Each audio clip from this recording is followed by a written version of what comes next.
আমি আপনার সদয় বিবেচনার জন্য অনুরোধ করছি, হয় বিষয়টা ভালো করে ক্লিয়ার করা হোক, আমরা স্যাটিসফাইড হই যে এটা এখনই পাশ করতে হবে, দেখার কোনো সময় নাই, আমাদের মত দেওয়ার বা স্টাডি করার কোনো সুযোগ নাই, একেবারে এই বিশ্বাসের উপর ছেড়ে দিতে হবে। আর আইন বোধহয় এইভাবে প্রণয়ন হয় না মাননীয় স্পিকার, আইন তো বুঝে শুনে প্রণয়ন, ইতিহাসের দায়বদ্ধতা আমাদের আছে, তো আমরা তো অস্বীকার করতে পারবো না। ধন্যবাদ মাননীয় স্পিকার। ধন্যবাদ মাননীয় বিরোধী দলীয় নেতা। মাননীয় স্বরাষ্ট্রমন্ত্রী কিছু বলতে চাচ্ছিলেন। মাননীয় স্বরাষ্ট্রমন্ত্রী। আমি মাননীয় বিরোধী দলের নেতার সম্মানার্থে বলতে চাই, তিনি রাইটলি পয়েন্ট আউট করেছেন। আমরা আগেই বলেছি যে এটা কোনো নতুন আইন নয়, এটা কম্পাইলেশন অফ ফিউ লস, যেটা আগে বিভিন্ন কর্তৃপক্ষের মাধ্যমে একই লক্ষ্য এবং উদ্দেশ্যে ফাংশন করা হচ্ছিল, কিন্তু ওভারল্যাপিং করার কারণে এটা সময় নষ্ট হয় এবং জটিলতার সৃষ্টি হয়। এটা জাস্ট পূর্বের আইনগুলোকে এক জায়গায় নিয়ে আসা, এবং সেটা আমাদের রহিত এবং হেফাজতকরণ সেকশনে 66-এ বলাও আছে। এবং এটার সময়ের বিষয়টা, যৌক্তিকতা সম্পর্কে আপনাদেরকে আগেই অবহিত করেছি।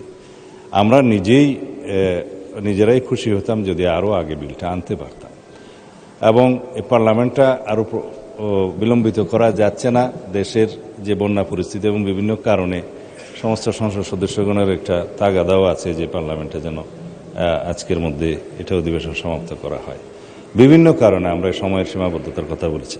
আর আইনের কথা বলছেন, রুলস অফ প্রসিজিওর অনুসারে ইউ আর রাইট যে অ্যাকর্ডিং টু 77 আমি প্রপোজ করতে পারি অবিলম্বে বিবেচনার জন্য গ্রহণ করা হোক, এবং এখানে কোনো বাছাই কমিটি যাচাই কমিটিতে আমি প্রস্তাব করছি না।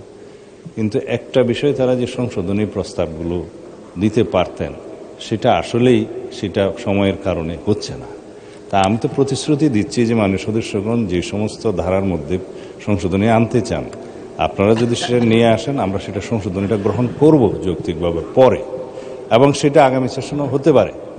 এমন না যে এটা আইন পাশ হয়ে গেল, আমাদেরও প্রয়োজন হতে পারে মাননীয় স্পিকার আগামী অধিবেশনে এই আইনের উপরও হয়তো সংশোধনী আনতে হতে পারে। কম্পালশনটা হচ্ছে এখানে যে বিনিয়োগের অপেক্ষায় দেশি বিদেশি বিভিন্ন বিনিয়োগকারী এখানে বিভিন্ন চুক্তি করার জন্য অপেক্ষমান আছে। আমাদের 4 মাস 5 মাস অতিবাহিত হয়ে গিয়েছে। এই আইনটা যদি আগের সরকার অথবা ইন্টারিম গভর্নমেন্ট যদি মনোযোগ দিত, তাহলে এই 5 মাস আমরা বিনিয়োগে অনেক দূরে এগিয়ে যেতাম।